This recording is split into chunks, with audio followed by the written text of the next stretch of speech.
Just stop your crying, it's a sign of the times. I gotta get new material. I opened up my short review like this. But it's a part of the trailer we all recognize. Okay, I'm done. Everyone's just going like you're trying way too hard, bro.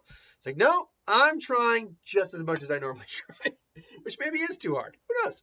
Project Hail Mary, though, based off a very popular book that I had never read. And it's one of the real big tentpole films of the year. Now, we still got a lot of big films coming out this year, but in terms of like big event films that you take everyone to go see, this falls right on the line of one of the big ones on everyone's to-do list, especially those who are fans of the book. And the reviews were coming out, and they were hailing it as the first best picture of the year. I told my dad that, and he's like, wait, what? They're saying it's the best picture of the year? Well, yeah, it's the first best picture candidate of the year. That's what that means, Dad. It's like, oh, okay. But yeah, they're hailing it as that. And I went to go see it with my girlfriend. We sat down, and I'll reiterate what I reiterated in my out of the theater reaction last night. My girlfriend didn't remember when she started to cry. All she knows is when she started to cry, she couldn't stop crying. And not in a bad way, in like a very sweet, emotional, I don't want anything bad to happen to Rocky or Grace or these two kind of way. Like, it really is, and that's the best quote I've heard. It's a film that makes us remember why we love watching movies. It's a film that actually does give you a little hope.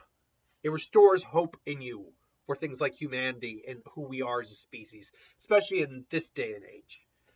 It is a beautiful film. Not just to look at. It's a great film to look at. It's beautiful in many parts.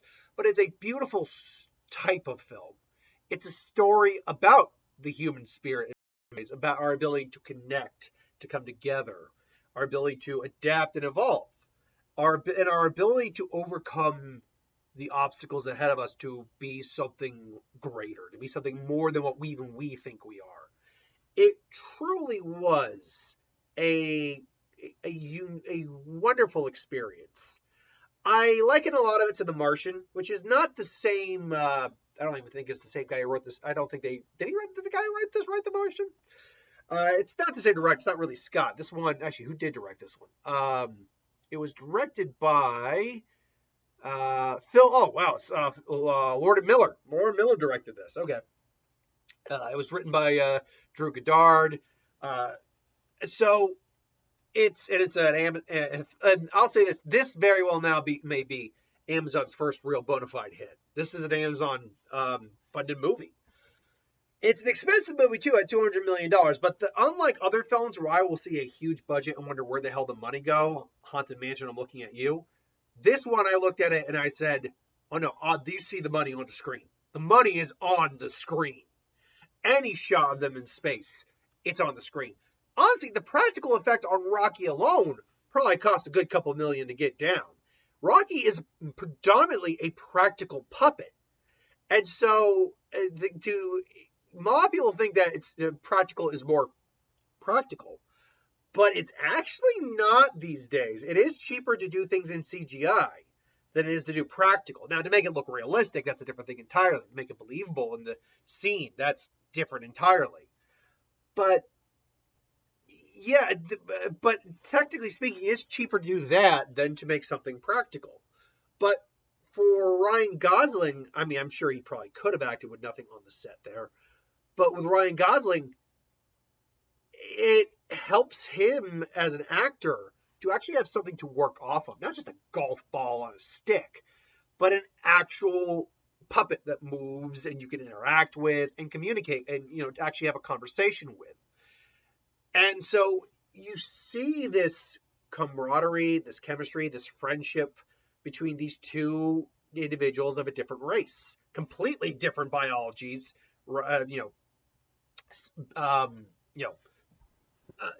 origins, evolutionary paths. But at the end of the day, they're just two guys trying to help their species and essentially help the universe, or at least the galaxy, with this issue of the stars being dimmed and eaten by I don't know how much. For those of you who read the book, you know exactly what's going on. The main plot is that there is a unique biological life form. It is, in fact, a cell that actually eats the sun, that eats sunlight, radiation, all that, and it's dimming our sun. Well, the idea is, okay, we got to go to this one star that doesn't seem to be affected and figure out why it isn't affected. And along the way, he meets Rocky and this really badass ship. They bond, they interact, they find ways to communicate. I like the fact they go through different voices. Well, this is Meryl Streep. No. It's like, oh, I like this one. So, yeah, it's just like I said from the beginning, is just a feel-good film.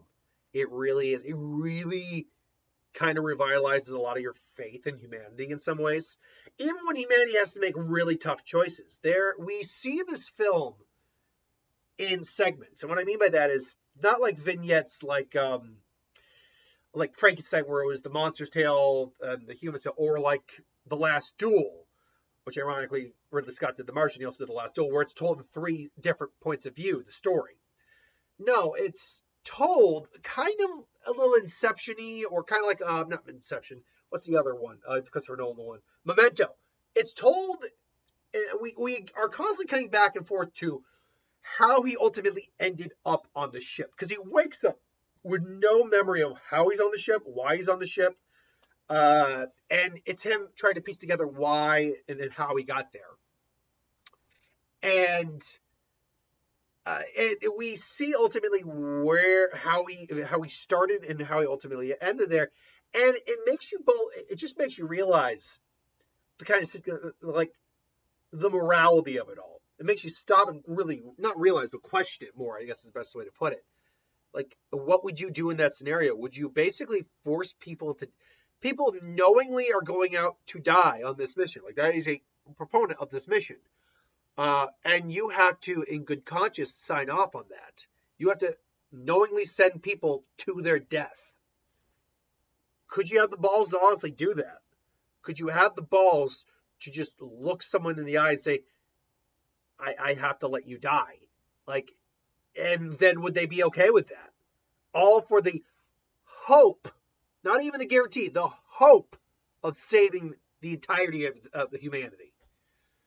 Like, that is, you want to talk about a morally gray stance to be in, and the characters that get put in that stance, like that, put in that position.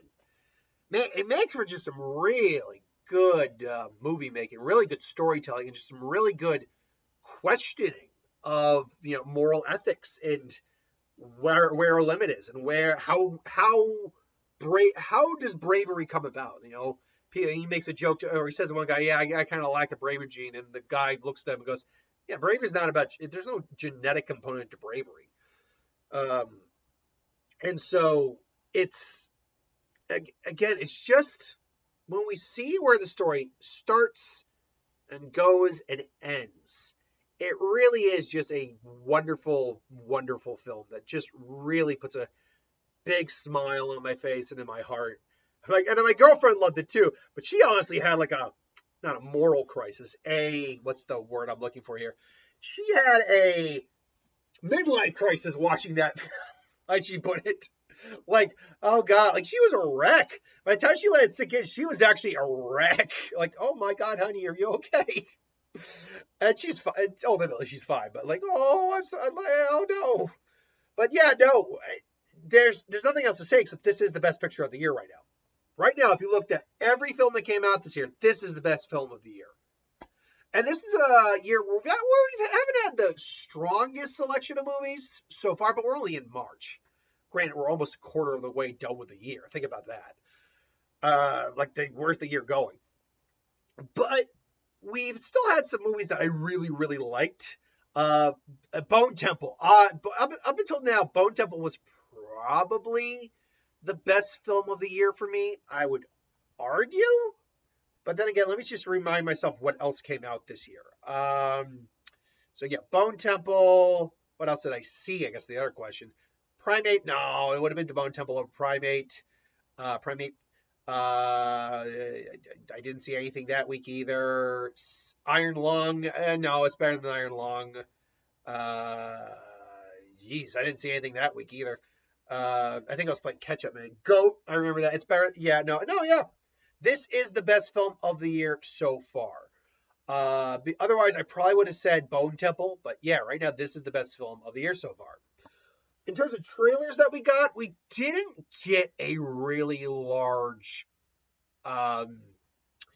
selection of trailers. We got a couple trailers that I wasn't expecting, like the Young Washington trailer from Angel. Angel Studio is quietly becoming I wouldn't say a major player on the film industry stage, because I would probably never include Angel in the end of the year box office discussion. But they are quietly kind of creating a really nice little studio for themselves with the amount of money they are, with the amount of films they make, and the fact that they don't make them on huge budgets either. I think is a really big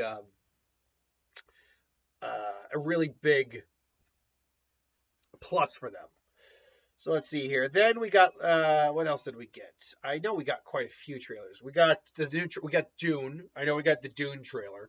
And man, that looks so freaking good, man. Dude looks so freaking good. Got a newer trailer for the Sheep Detectives, which, look, I got Mortal Kombat 2 and the Sheep Detectives that week. You know what? I'm okay with that. We also got a trailer for Billie Eilish, Hit Me Hard and Soft. I'm not someone who goes to see the, what's the word I'm looking for? The concert films, especially if it's just not an artist I really watch. So, but that's just me, personally. We got the Masters of the Universe trailer, which, okay. I said this to my girlfriend. I said this to Mark, too. We were hanging out and talking about it. And if you go online and watch Skeletor reacts to the He-Man trailer, it is hilarious. But I said, look, it's been, how long since the original Masters of the Universe? Hold on. The last one. Masters of the Universe. That was in the 80s. If I'm not mistaken, Masters of the Universe. Okay, that's Masters of the Universe. But where's the original one? 1987. Okay, it hasn't been 20 years. It hasn't been 30 years. It's been near 40 years next year since that original He-Man movie came out. This movie, at least visually, looks like what you want from a He-Man movie. It looks like everything you could possibly ask for. Skeletor looks like the tits, man. He-Man's a little small, but whatever. But there are jokes that I'll admit don't work. The sword bits, it's all right, it's mine. Like, no, that doesn't work. We're seeing, but again, otherwise, like, if you're a fan of He-Man, fan of this, find out, like, this is kind of what you want. If this movie shits the bed, you're not seeing He-Man ever again on the big screen for at least another 40 goddamn years. Or no, sorry, maybe not 40. I'll be nice, because technology still advances, all that. We're in a much different era now. 20 years. I'll say 20 years. Because you got to watch this, think of the next battle movie off your clothing.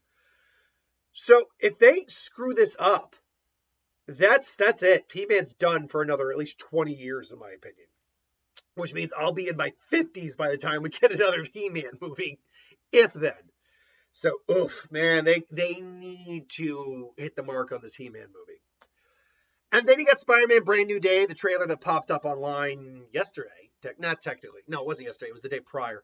But point being, it literally broke the all-time viewing record by a mile. Like, it basically doubled it, which is insane when you think about the numbers of views that those trailers actually get sometimes. And I love the first trailer. The first trailer looks great. And look, this is kind of goes to the idea that comic books or movies are not dead. But we need a consistency. We can survive a hit every once in a while with a bad movie in a genre. But when we start to get a consistent lack of quality, that's when people start to lose faith, thinking that the comic book genre is now completely dead, which it's not. and I don't know, by the way, my hair's been like this all that. I don't know why. That looks a little bit more natural for me. Of course, it's going to be at the very end of the video, so what does it matter? Or what does it matter? But yeah, like, no, once Endgame came and everyone's just like, yeah, and then Far From Home obviously was falling off. Endgame's still great. But then we had that period of like, oh no, because admittedly we got hit with the pandemic. But we also got Black Widow, which was okay. Shang-Chi, which is great. And I'm going by what the general consensus is. Most people don't love Eternals. I think, though, people are softening and coming around more on that movie. But, of course, then you got there Spider-Man. So, okay, so you're like, you're still hitting all right. You're still hitting relatively strong. Doctor Strange maybe wasn't the best movie in the world, but it was still, I think, pretty solid and made nearly $1 billion. Then you get Thor: Love and Thunder, which even I can't argue much against. Like, I enjoy it, but I'll never argue against someone who hates it. You got Black Panther 3, which wasn't the best. I mean, they did the best they could with what they had, but it opened a lot of like plot hole problems and all that. Then you got Quantumania, which oof. Then you got Guardians 3, though. Then you got The Marvels, which but then you got Deadpool, Wolverine, then Captain America. But then you got Thunderbolts and Fantastic Four.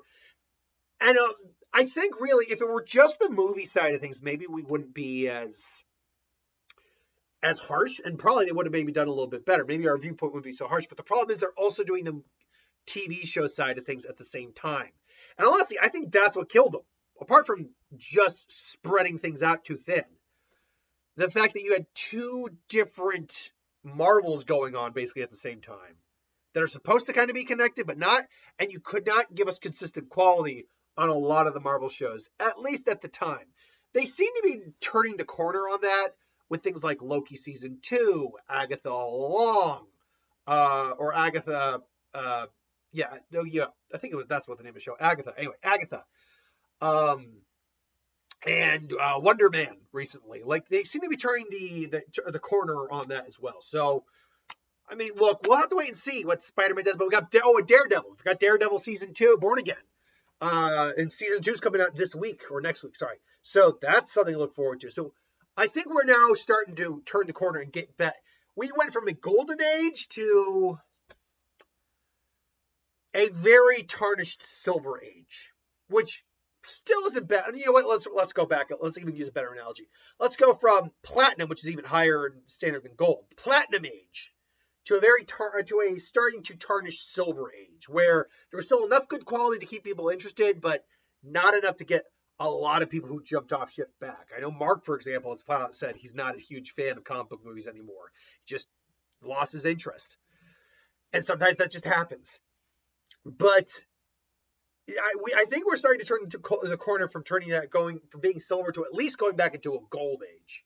We might not get back into platinum, but we could still get back into a golden age. And that's really just going to come down to the consistency of the next several properties. Daredevil, we know Vision Quest is coming out this year, Spider-Man, Doomsday.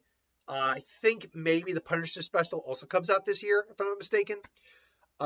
So fingers crossed on that. And also, forgot to also include Comic Book Health, Supergirl as well. Lanterns comes out later this year. So we're turning the corner to get back into a golden age. Platinum age, let's have 2 years of pure just consistency before we talk about platinum age again. Anyway, I digress. Project Hail Mary, fantastic film. I recommend it. Go see it when you get the chance. Thanks for watching. Hope you enjoyed. I'll see you next time.